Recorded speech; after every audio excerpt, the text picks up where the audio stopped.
Las elecciones catalanas de este domingo marcarán el inicio político de este 2021 y tendrán que responder numerosas cuestiones. ¿Cuenta el separatismo con el mismo empuje tras el fiasco del 1O? ¿Existe realmente el efecto Illa? ¿La derecha pactaría con el socialista para evitar un tripartito? ¿Sobrevivirá Ciudadanos? ¿Y Vox irrumpirá con la fuerza esperada?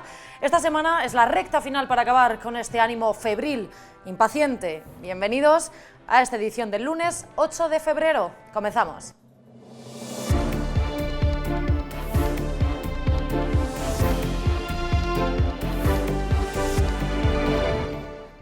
Saludos a todos los que nos ven y nos escuchan. Hoy les hablamos de una exclusiva del Banco Santander.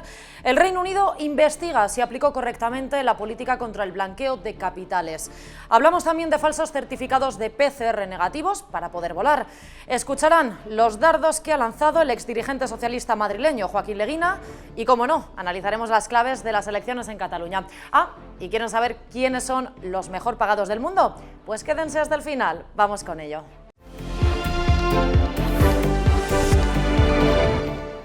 Y abrimos con una exclusiva que publicamos hoy en Voz Populi. La Autoridad Financiera del Reino Unido ha puesto la lupa sobre el Banco Santander. Ha abierto una investigación para averiguar si la entidad financiera española aplicó correctamente la política contra el blanqueo de capitales. Juan Delgado, cuéntanos, ¿qué sospechan exactamente? Así es, lo que sospecha el organismo regulador del mercado financiero británico es que el Banco Santander pudo no aplicar, como debía, las normas para luchar contra el blanqueo de capitales en Reino Unido.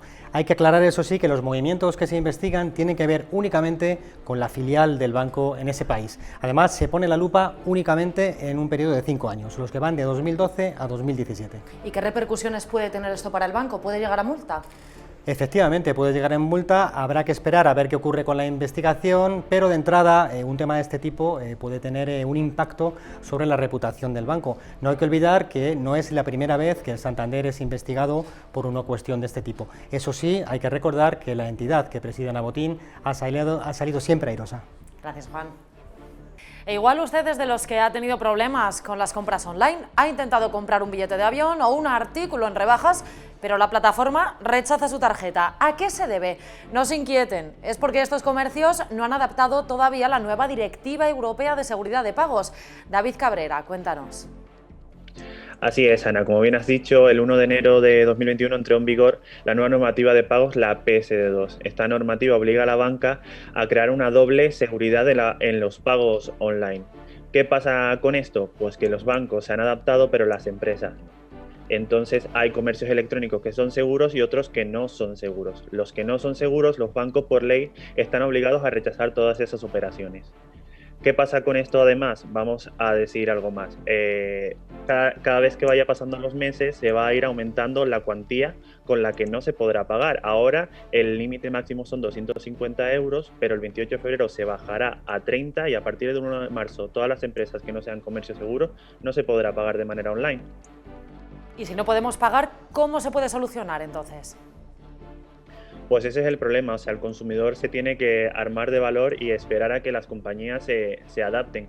Como bien has dicho, es una normativa europea que ya está extrapolada y el Banco de España está metiendo mucha presión. Los bancos ya no pueden hacer nada y son las empresas las que se tienen que adaptar. Eso sí, cuando nosotros los clientes tenemos un problema, podemos acudir a nuestro banco y el banco va a intentar darnos una solución, pero realmente los que tienen que cambiar todo van a ser las empresas, lamentablemente, Ana. Gracias, David.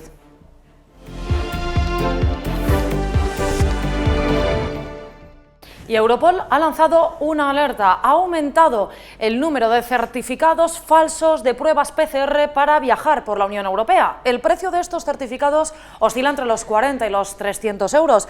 Y en España, según hemos podido saber, se han detectado ya 3 casos. Alberto Sierra. Hola Ana, muy buenas. Pues así es, Europol alerta que estafadores individuales y grupos dedicados al crimen organizado están vendiendo certificados falsos de PCR para gente que quiere viajar por Europa.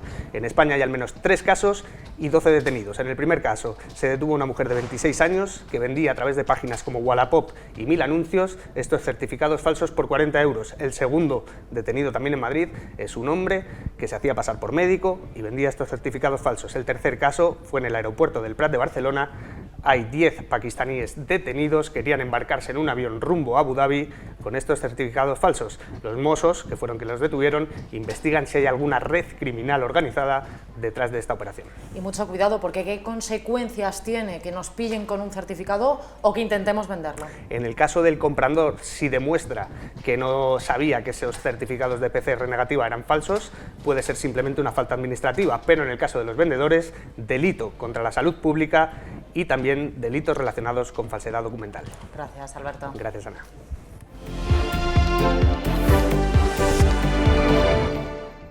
Y en Voz Populi hemos hablado con el exdirigente socialista madrileño Joaquín Leguina. Públicas y notorias son sus desavenencias hacia el actual gobierno, en particular hacia el compañero de coalición Unidas Podemos. En esta conversación censura sin paños calientes el borrador de la ley trans que prepara la formación morada. También carga contra la estrategia de dirección de Iván Redondo. Escuchen. Los problemas que se están produciendo, y no solo en España, ¿verdad?, pero de crecimiento de las desigualdades, de unos salarios que crecen, pero mucho menos que la productividad por hora trabajada. En España, uno de los defectos más grandes que tiene este país es el enchufismo y el amiguismo. Eso es luchar contra eso, es lo que hay que luchar. Y no haciendo leyes como esta no saldrá al final, ¿no? Esto del trans. ¿A qué viene esto? ¿A qué viene esto? La ley esta de transgénero. Sí. ¿A qué viene esto? ¿Cómo creo que uno puede cambiar de género simplemente por la voluntad de hacerlo? Esto es una barbaridad, como otras muchas, ¿no? Los asesores áulicos estos, tipo Iván Redondo y otros que hay, ¿no? No es el único. Tienen la mirada muy corta. Esos son vendedores, ¿no?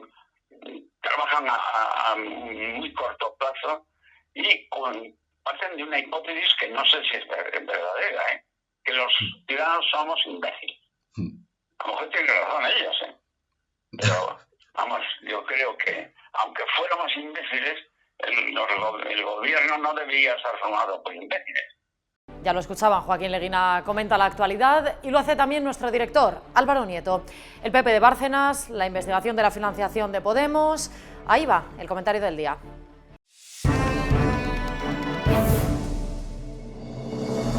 Bueno, comenzamos la semana con Luis Bárcenas de nuevo revoloteando en la actualidad nacional porque va a comenzar su juicio, un nuevo juicio, ya que Luis Bárcenas, como saben, está en prisión por la primera vez que se sentó en el banquillo. Y qué casualidad, de nuevo nos encontramos un juicio a la corrupción del Partido Popular, gravísima e intolerable, por supuesto, pero en mitad de una jornada electoral, en mitad de una campaña que va a culminar el domingo en Cataluña. ¡Qué casualidad! No lo había pensado, pero tenía a lo mejor el señor Illa y el Partido Socialista un interés especial en que las elecciones se celebrasen el día 14 de febrero porque se iba a celebrar también esta semana el juicio a Bárcenas. Nunca lo sabremos, pero son curiosas estas coincidencias. Y, por cierto, también es curioso cómo hablamos muchísimo de Bárcenas y hablamos muchísimo de la posible implicación de Rajoy en la caja B del Partido Popular, pero hablamos muy poco de Podemos y del desvío de fondos que ha denunciado la exabogada del partido respecto a Pablo Iglesias, hasta 500.000 euros que pudo sisar de Podemos el vicepresidente del gobierno. No tiene mucho sentido que sigamos removiendo el pasado del Partido Popular, que ni gobierna y que además recordemos que le costó los escándalos de corrupción la presidencia a Rajoy, y sin embargo que intentemos obviar lo que le pasa a Podemos y lo que implica directamente al vicepresidente del gobierno. Creo que aquí las varas de medir de algunos no son exactamente iguales.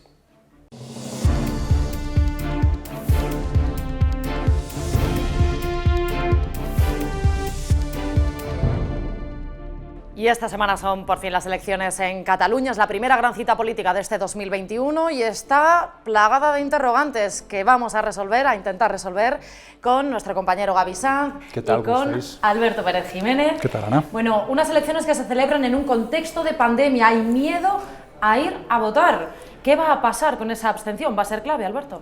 Pues sí, todos los demóscopos entienden que va a ser clave la abstención. según las predicciones y según la historia reciente, todo lo que sea por debajo de una participación del 60% favorecería al bloque nacionalista. Por encima del 60%, como está demostrado, es la movilización de los llamados constitucionalistas, que parece que en esta ocasión no sea así, y todo lo que sea por debajo del 55-50% ya es impredecible. Desde luego, lo que sí que está claro es que hay que tener muchas ganas para ir a votar el próximo 14 de febrero, ¿no? Porque con los datos de contagios que hay ahora mismo en Cataluña, que es un 462,92% de incidencia acumulada. Por comparar, baste decir que el año pasado, cuando se suspendieron las elecciones en el País Vasco y en Galicia había un 9,08% de casos y en el País Vasco un 28,13%. O sea, es una cosa que hay que tener verdaderas ganas para votar el 14F. Lo que ocurre es que las elecciones que se suspendieron del 5 de abril en Galicia y el País Vasco se suspendieron porque estábamos confinados todos en casa, es decir, no se podía físicamente ir a votar nadie, ninguno de los millones de votantes podía ir a votar. Y al final se decidió hacerlo un 12 de julio porque, bueno, al final había que votar algún día, ¿no? Yo estoy con Alberto en que uno de los problemas que tiene estas elecciones es una abstención salvaje que en ningún caso iba a igualar ese porcentaje que hubo en las elecciones de diciembre de 2017, que rondó el 80%, 70 y muchos por ciento, pero que probablemente si baja por, como decía él, 60, por debajo del 60 y llega al 55, el resultado es absolutamente imprevisible. Es cierto que si nos atenemos al histórico, estas elecciones son las elecciones de los catalanes, entre comillas, es decir, de los más nacionalistas, de los más independentistas, y el electorado constitucionalista históricamente le ha dado más bien la espalda, salvo en momentos puntuales, cuando ha habido hitos históricos, pues eso, después del referéndum ilegal del 1 de octubre. Y en ese sentido, pinta mal para el constitucionalismo. Veremos si Illa, como candidato, arrastra con ese efecto Illa del que se habla, o tiene una amarga victoria que puede darse la situación, es decir, que acabe siendo el más votado, pero sumen los independentistas con un Puigdemont al alza. Lo peor de todo esto es que esto demuestra que estas elecciones del 14F son el resultado de un cálculo político, ¿no? Sí. Desde el momento en que el dedazo del candidato, que ha sido Salvador Illa, y cómo se ha mantenido ese 14F pese a los consejos de los epidemiólogos, que precisamente Borja Negrete publica en Voz Populi, que dice que tenía que bajarse un tercio la incidencia acumulada para poder decir que se va a votar de manera segura.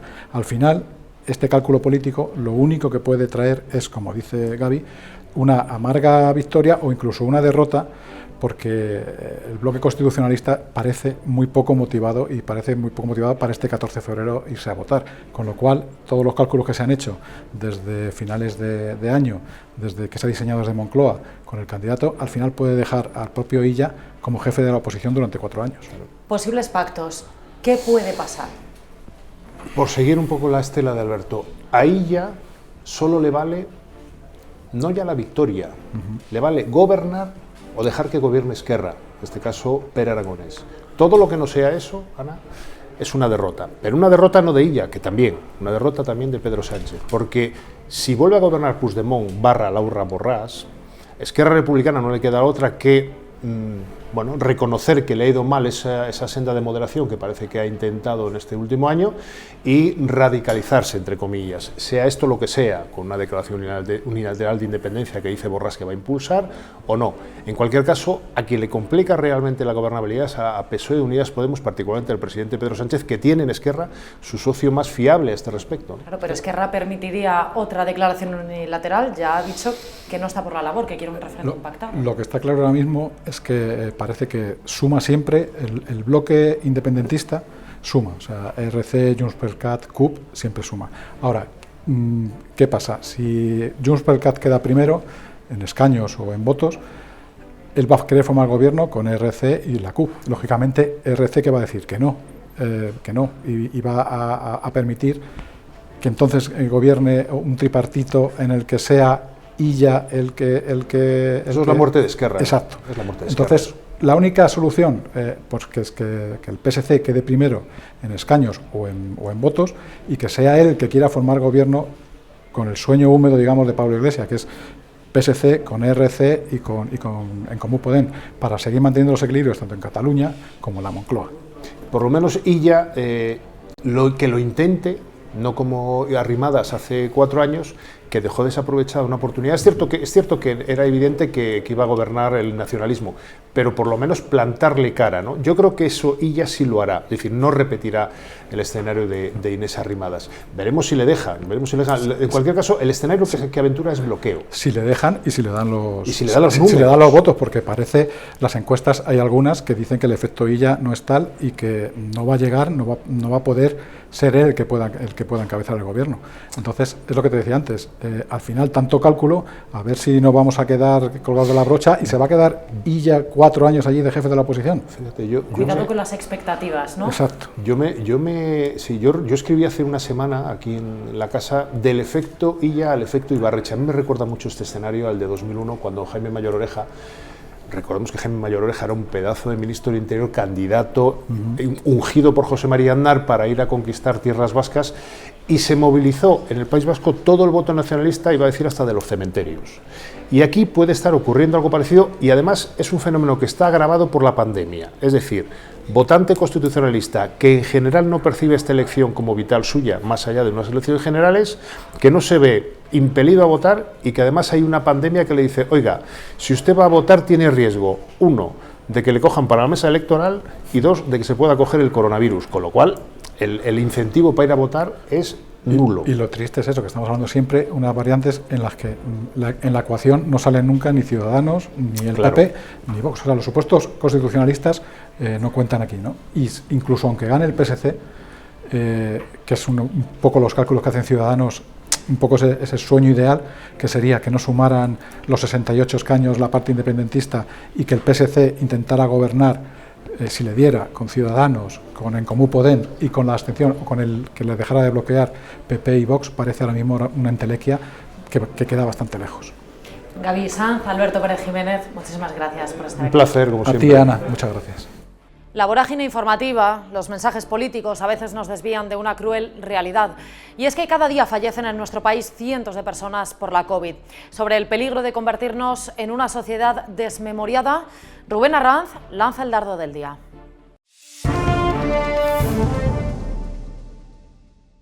Querido espectador de Voz Populi, fíjese usted lo que es la propaganda. La pasada primavera, principios de verano incluso, se nos trasladó el mensaje de que habíamos salido más fuertes de la crisis del coronavirus. Se organizó un funeral de Estado y parece que se quiso dar carpetazo a la pandemia porque hacía falta abrir el turismo y dar un mensaje de que el gobierno de España había vencido al virus. Era más fuerte que la pandemia mundial. Hoy, meses después, nos encontramos cada día con cientos de fallecimientos y parece que una vez más se vuelve a utilizar a las víctimas, una cosa típica en este país. Y un país que olvida a sus muertos está condenado a caminar sobre unas brasas de irrealidad que le van a conducir a territorios que no son desde luego recomendables. Se intenta camuflar el dato de fallecimientos con la tasa de contagios, con la ocupación de las UCIs, con el porcentaje de vacunación por comunidades autónomas, pero la realidad es que todavía hoy hay decenas de personas, cientos de personas diarias que fallecen en los hospitales, en sus casas, y son otras tantas familias que tienen el sufrimiento de no poder despedirse de los suyos. Una sociedad es muy injusta cuando se olvida de los muertos y da la sensación de que nos hemos acostumbrado, hemos desarrollado tolerancia hacia algo que realmente no se nos debe olvidar. Y es que todavía hoy, cuando tenemos otros problemas diarios que quizás sean más acuciantes, pero hay ciudadanos, hay conciudadanos que mueren y hay familias que sufren. Y yo creo realmente que es algo que no se puede obviar, porque si no seríamos una sociedad desmemoriada. Pero es lo que hay, queridos amigos.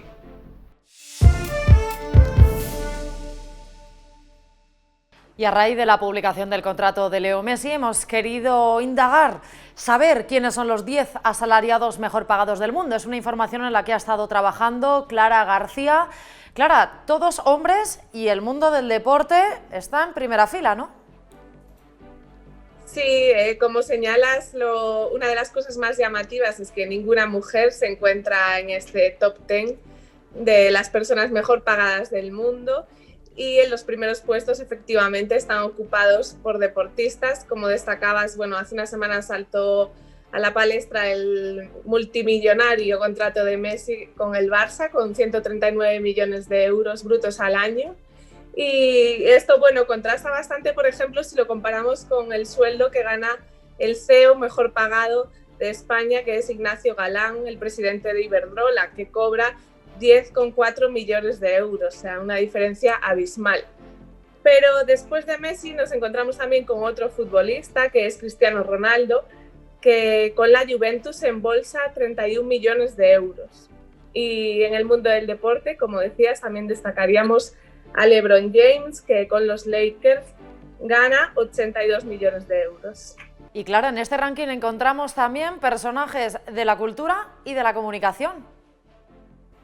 Sí, una de las cosas que más me ha llamado la atención en esta búsqueda es un nombre que es Howard Stern, que cuando lo leí digo, ¿y esta persona quién es?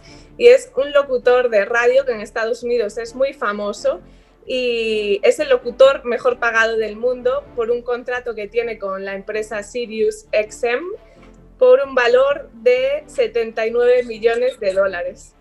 Y también hay que diferenciar entre las personas más ricas del mundo y las que mayor sueldo tienen, ¿no?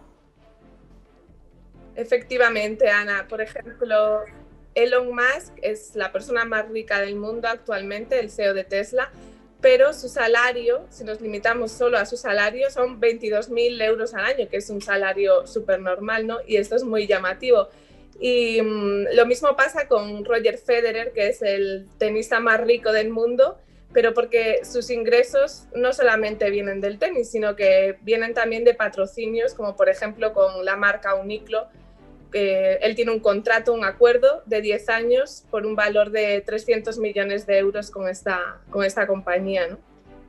Gracias, Clara, por esta información.